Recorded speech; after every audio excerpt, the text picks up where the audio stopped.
Tuesday, May 8th at 7:30 p.m. Sydney time was the most important moment in the entire calendar for business and finance in Australia, because that was the exact moment that the Treasurer handed down the federal budget. And at that moment, the entire Australian economy wanted to know what was in the budget. What were we going to see in this detailed report?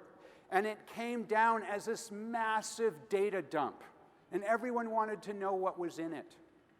And at that moment, in real time, the economists and the analysts and the bankers from National Australia Bank began to research what was in that budget.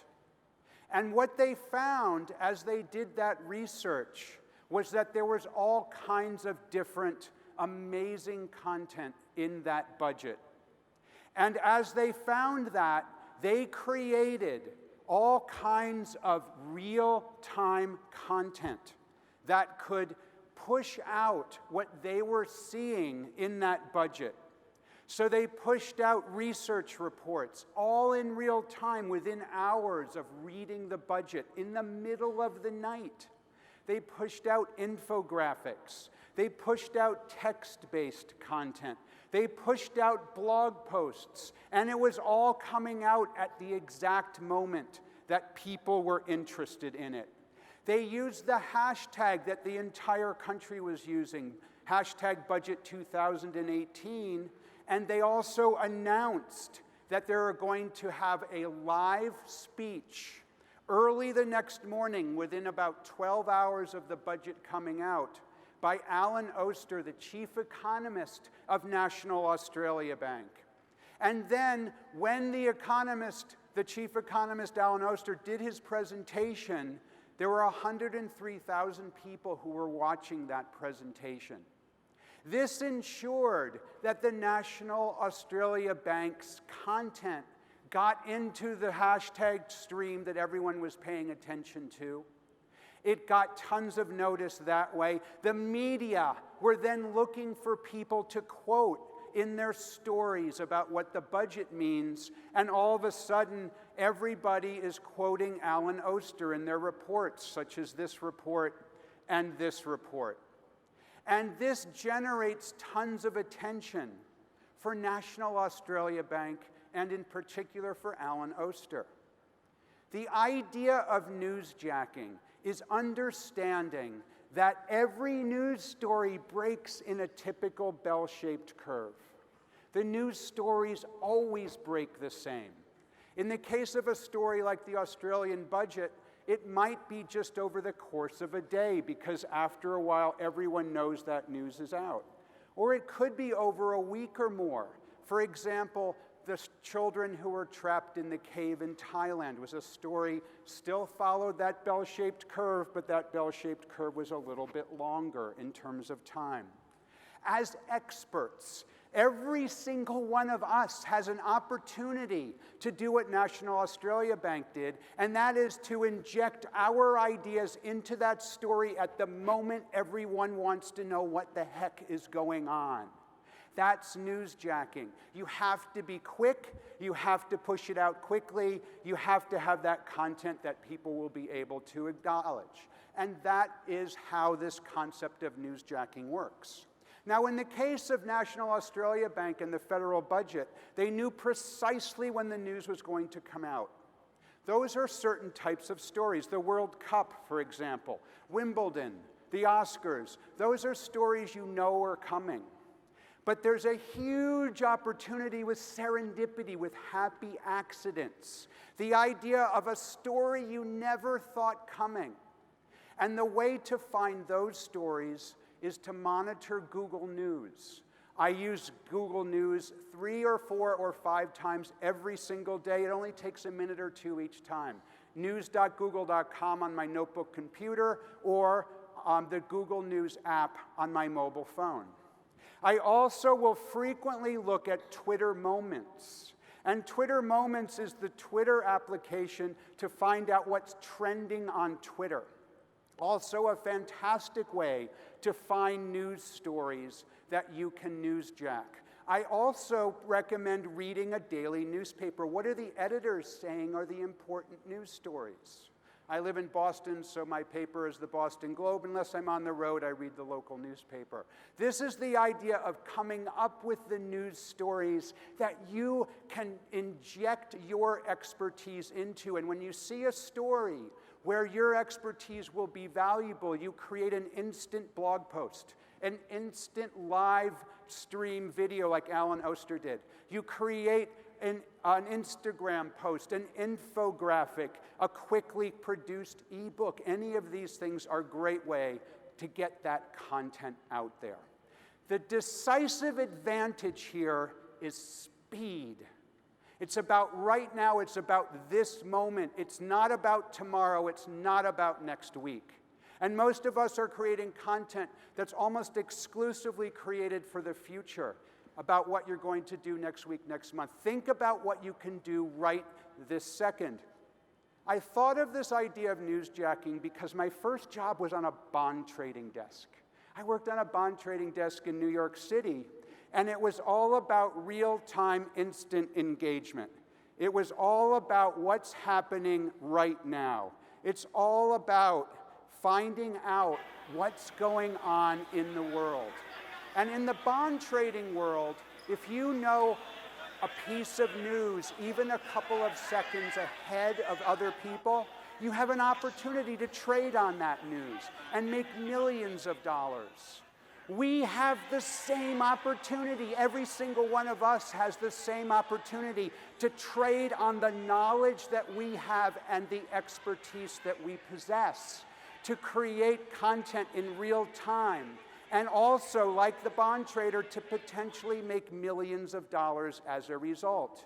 In our pockets right now, we all have a mobile television studio, a newspaper press room, a photo lab, a radio station. It's all free. It's all in our pocket right now, and we can all use this to newsjack right this moment. I'm going to share with you an example of some newsjacking that I did, but I need to give you a disclaimer first.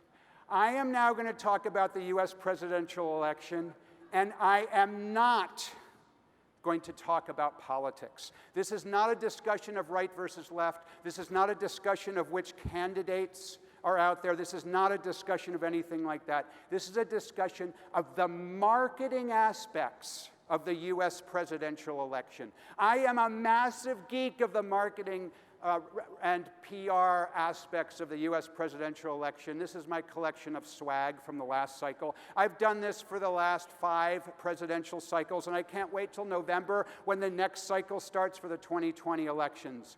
I went to 3 Hillary Clinton events. This is how much of a geek I am. I go to the events. I went to 3 Hillary Clinton events. This is when I waited in line for 2 hours to be in the very front row, a photo I took. I went to 2 Donald Trump events. This is when I waited in line for 2 hours to be in the very front row. And I went to, in the primaries, to Sanders and Kasich and Rubio, and this is like a geekdom I have.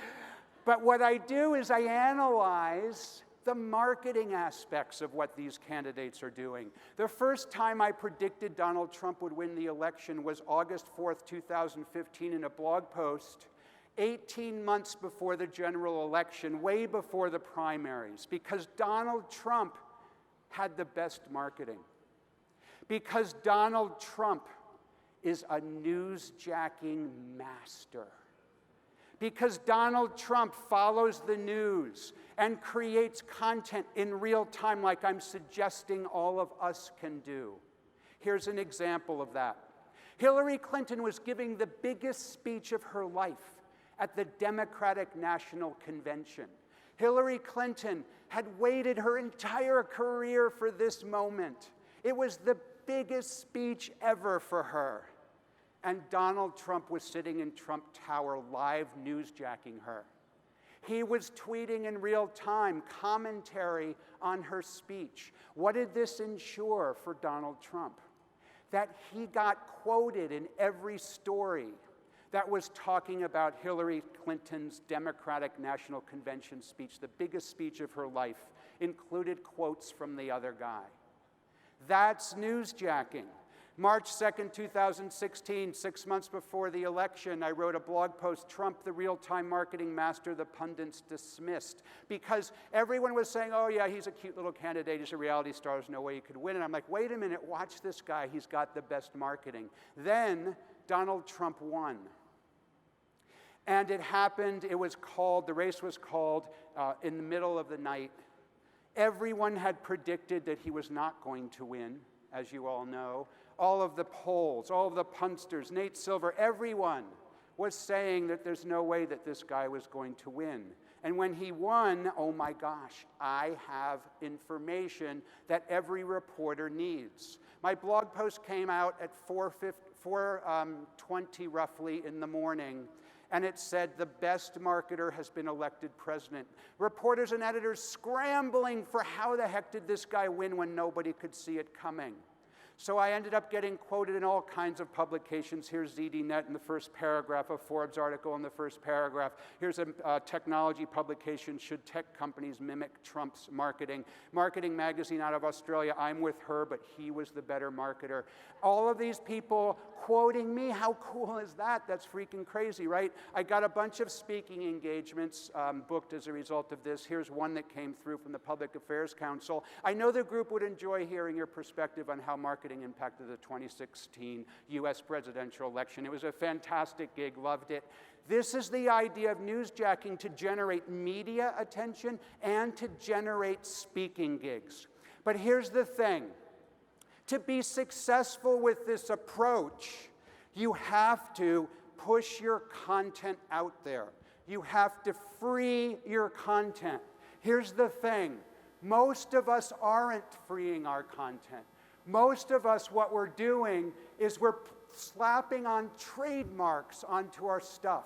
This is mine. I own it. You can't use it. I recommend you rethink that. I recommend you think about how you can do it differently. And I'd like to share an example of that, the idea of pushing content out freely. How many fans of the Grateful Dead do we have? Raise your hand, please. All right, this is going to be fun. We're going to have a little contest. Please stand up if you've ever seen the Grateful Dead in concert or any band that included a member of the Grateful Dead after Jerry Garcia died. If you happen to be in a wheelchair, you can ask someone next to you to stand up on your behalf. Got to put a wheelchair joke in, right? So now, keep standing if you've seen the Grateful Dead 5 or more times. Now we're going to see who is really on the bus. Keep standing if you've seen the Grateful Dead or any band that followed them, including a member of the Grateful Dead, so Further and Dead and Company and Bob Weir and Rat Dog, 10 times or more. Do we have anybody 25 times or more keep standing? Do we have anybody 50 or more keep standing? So I see 1, 2, how many times, sir? 120. Do we have anyone more than 120? Anybody? How many?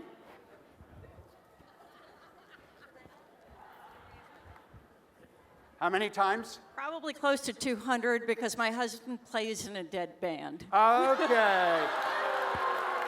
So, is there anyone more than 200? Congratulations, you win a copy of Marketing Lessons from the Grateful Dead. May I have your name? Jennifer Elder. Jennifer wins a copy of Marketing Lessons from the Grateful Dead. Congratulations, Jennifer. I wrote Marketing Lessons from the Grateful Dead with these two wonderful people. Brian Halligan is the CEO of HubSpot. He has seen the Grateful Dead over 100 times. I'm 72 times, not quite as many. However, Bill Walton, the famous NBA Basketball Hall of Famer, 750 times he has seen the Grateful Dead. Why is David talking about the Grateful Dead? Every other band said no recording allowed. This is a Rolling Stones ticket. No, you can't record our shows. This is what most of you are doing. Trademark, you can't use my stuff. The Grateful Dead said, sure, why not? They let us bring microphones into the concerts so we could record the music. I didn't actually record it myself, but people like me, Jennifer, we were able to hear the tapes that people made. And this content allowed us to understand so much about the Grateful Dead as we were able to hear the music. So this is the idea of making your content free. This is the idea of pushing it out there so people can use it rather than slapping those trademark things onto it. And this is what you need to think about doing to get your content to spread if you do newsjacking. Free content like the Grateful Dead lives forever. The concert recordings that were made over 3,000 shows live on initially as cassette tapes, but now as MP3 files. Fantastic, right? So when I created the idea of newsjacking, I put a Creative Commons license on the content. So anyone who wanted to could use this graphic. It doesn't say all rights reserved, trademark, you can't use it. This generated tons of attention for newsjacking. 550,000 hits for a concept I invented. How cool is that? People are talking about it. I own newsjacking.com. I have 3 of the top 4 hits, but it's allowing people to use it, a la the Grateful Dead. I was incredibly honored at the beginning of this year when I learned that the word newsjacking is now in the Oxford English Dictionary.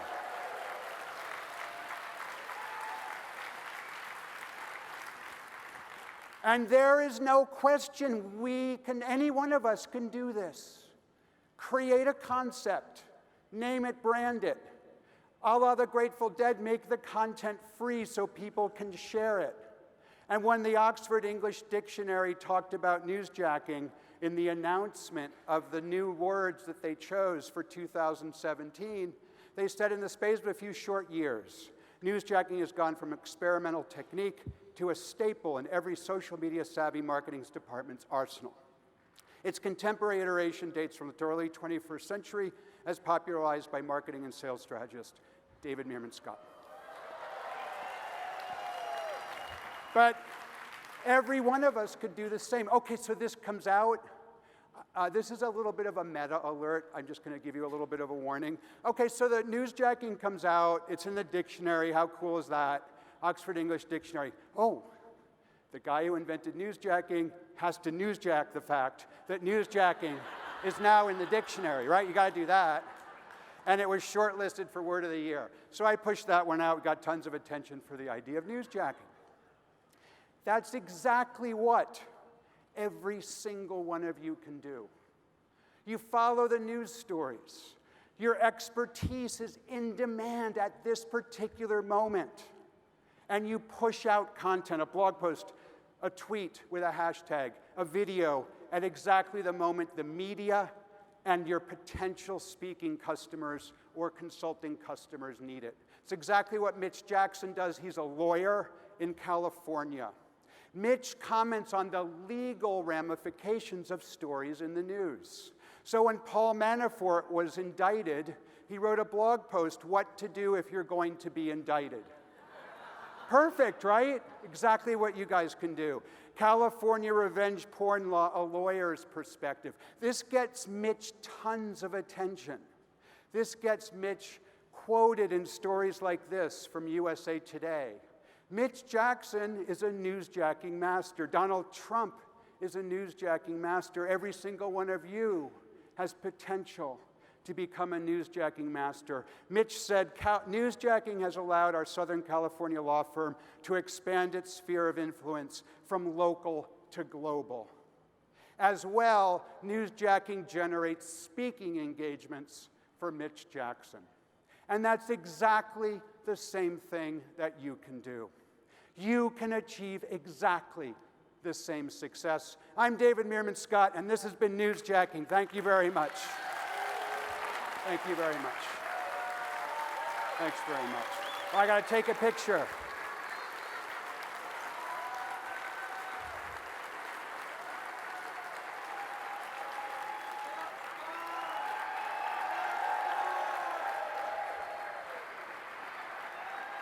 Thanks very much.